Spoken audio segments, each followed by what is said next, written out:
Hello young minds, நம்ம இன்னைக்கு என்ன பார்க்குறோம் அப்படின்னு பார்த்தீங்கன்னா, கார்ப்பரேட் அக்கௌண்ட்ஸில் underwriting of shares and debentures அப்படிங்கிற சாப்டரில்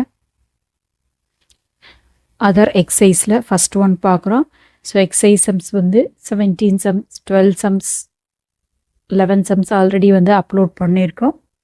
ஸோ இதே சேனலில் பண்ணியிருப்போம், இல்லைனா ஹெல்த்தி எஜுகேஷன் சேனல் அப்லோட் பண்ணியிருப்போம். So healthy education, corporate accounting academy, இந்த 2 சேனலோட வீடியோஸ் பார்த்தீங்க அப்படின்னா இந்த சாப்டரோட ஓரளவுக்கு வியூஸ் கிடைக்கும் உங்களுக்கு.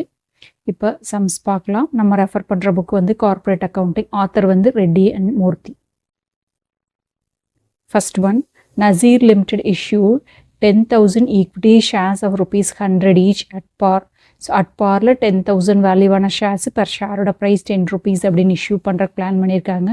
த whole issue has been underwritten by John and Co for a commission of 2%. So இந்த 10,000 ஷேர்ஸையும் நான் சேல் பண்ணி கொடுக்குறேன் அப்படின்ட்டு ஜான் வந்து அண்டர் ரைட் பண்ணிக்கிறாரு. ஸோ யார் வந்து சேல் பண்ணி கொடுக்குறக்கு எடுத்துக்கிறாங்களோ, அக்செப்ட் பண்ணிக்கிறாங்களோ அவங்கள அண்டர் ரைட்டர்ஸ் அப்படின்னு சொல்லுவோம். அவங்களுக்கு வந்து கம்பெனி வந்து கமிஷன் கொடுக்கும். எவ்வளோ பர்சன்டேஜ் கமிஷன் கொடுக்குறாங்க? 2% கமிஷன் கொடுக்குறாங்க. The company received application only for 5,000 shares. 10,000 shares 5,000 தான் பப்ளிக்லேருந்து வந்திருக்கு. All the applications were accepted. Give journal entries assuming that all amounts due have been received. எல்லா அமௌண்ட்டுமே வந்துருச்சு அப்படின்னு சொல்கிறாங்க. அப்போது நம்மளுக்கு வந்து அண்டர் ரைட்டர்ஸ் வந்து எவ்வளோ அமௌண்ட்டு கமிஷன் போக எவ்வளோ அவர் கொடுக்கணும் அப்படிங்கிறத நம்ம இந்த இடத்துல பார்க்க போகிறோம். ஓகேவா? அவரோட லைபிலிட்டி என்ன அப்படின்னு தான் பார்க்க போகிறோம். ஸோ எப்படி போடுறதுன்னு பார்க்கலாம் வாங்க. ரொம்ப ஈஸி தான், கான்செப்ட் அண்டர்ஸ்டாண்ட் பண்ணிட்டீங்கன்னா இதில் 5 மார்க்ஸ் சம்ஸில் கேட்பாங்க. அழகாக 5 மார்க்ஸ் வாங்க. அதர் எக்ஸசைஸில் 1, அண்டர் ரைட்டிங் ஆஃப் ஷேர்ஸ் என்ன கேட்டிருக்காங்க அப்படிங்கிற எடுத்து எழுதிட்டா பாருங்கள். ஈக்விட்டி ஷேர்ஸ் இஷ்யூ வந்து 10,000 ஷேர்ஸு பெர் ஷேரோட ப்ரைஸு 100 ஈச். இந்த ஹோல் அண்டர் ரைட் யார் பண்ணுறாங்க? ஜான் அண்ட் கோ பண்ணுறாரு. அவருக்கு எவ்வளோ கமிஷன் கொடுக்கணுங்க? 2% கணக்கணும். அப்ளிகேஷன் ரிசீவ் ஆனது எவ்வளோங்க? 5,000 ஷேர்ஸுக்கு தான் ரிசீவ் ஆகிருக்கு. ஓகேவா? ஸோ அப்போ இதுக்கு ஜார்னல் என்ட்ரிஸ் போட சொல்லியிருக்காங்க. எப்படி போடுறது அப்படின்னு பார்க்கலாம். இந்த ஹோலும் யார் கொடுக்கணும்? அப்போ ஜான் தான் கொடுக்கணும். ஓகேவா? ஸோ நம்மளுக்கு தேவையானது எவ்வளோ ஷேர்ஸ் அப்படின்னு பார்த்தீங்கன்னா 10,000 shares.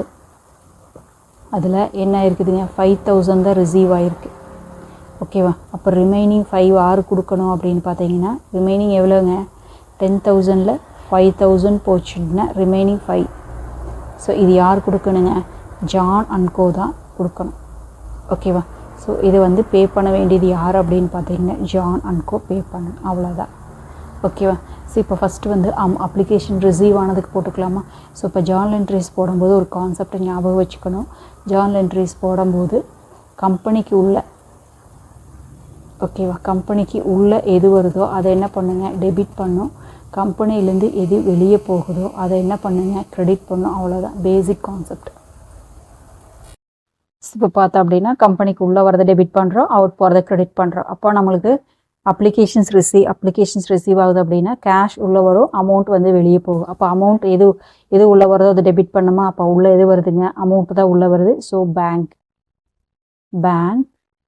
Account data to equity share capital account.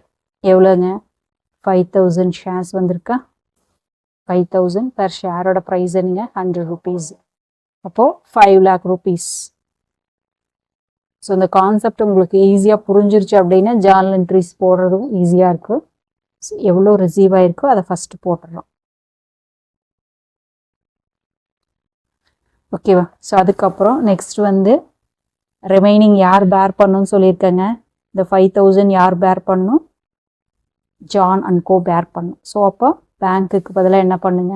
ஜானோட அக்கௌண்ட்டில் போட்டால் போதுமா? அவ்வளோதான், வேலை முடிஞ்சுது.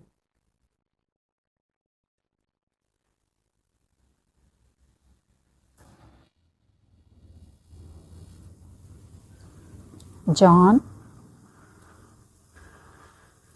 and co account data to equity share capital account remaining 5,000 இல்லையா into ஓகே. அப்போ 5 lakh rupees. ஸோ 5 lakh rupeesக்கு ஷேர்ஸை என்ன பண்ணிக்கணுங்க? ஜான் வந்து அண்டர்டேக் பண்ணிக்கணும். அதில் வந்து அவர் கமிஷன் போகிறத திருப்பி கொடுத்துடணும். ஓகேவா? இப்போ அவருக்கு கமிஷன் எவ்வளோ சொல்லியிருக்காங்க, 2% சொல்லியிருக்காங்க இல்லையா?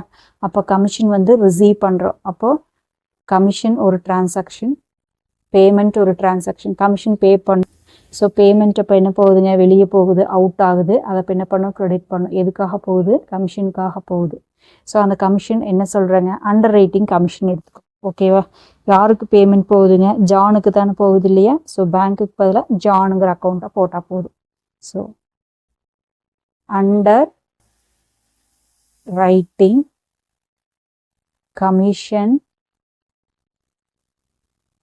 account debtor to John and Co. ஓகேவா? ஸோ எவ்வளோ கமிஷன் கொடுக்கணுங்க, டோட்டலாக அவர் அண்டர் ரைட் பண்ணுறது ஹோல் அண்டர் ரைட்டுன்னு சொல்லியிருக்கார் இல்லையா? ஸோ அப்போ எவ்வளோங்க, 10 lakhக்கா இன்ட்டு 2% இல்லையா? இப்படியும் போட்டுக்கலாம். 10,000 shares per ஷேரோட ப்ரைஸ் 100 into 2 எப்படி போட்டாலும் ஒன்று தான். ஓகேவா? 10 lakhல 2% இப்போ என்ன வருதுங்க, 20,000 அவருக்கு கமிஷன் ரிசீவ் ஆகுது.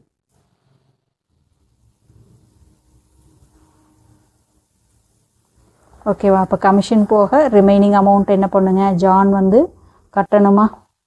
ஏன்னா இங்கே ஜான் கட்ட வேண்டியதாக தான் இருக்குது. ஓகேவா?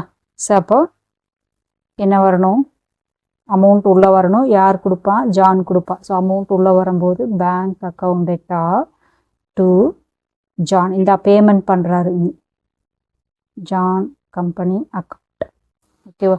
ஸோ எவ்வளோ பே பண்ணும் அவர், 5 lakh பே பண்ணும். அதில் அவரோட கமிஷன் எவ்வளோ இருக்குது, 20,000 கமிஷன் போக ரிமைனிங் பே பண்ணுவாரா? ஸோ இப்போ எவ்வளோ வருங்க, 4,80,000.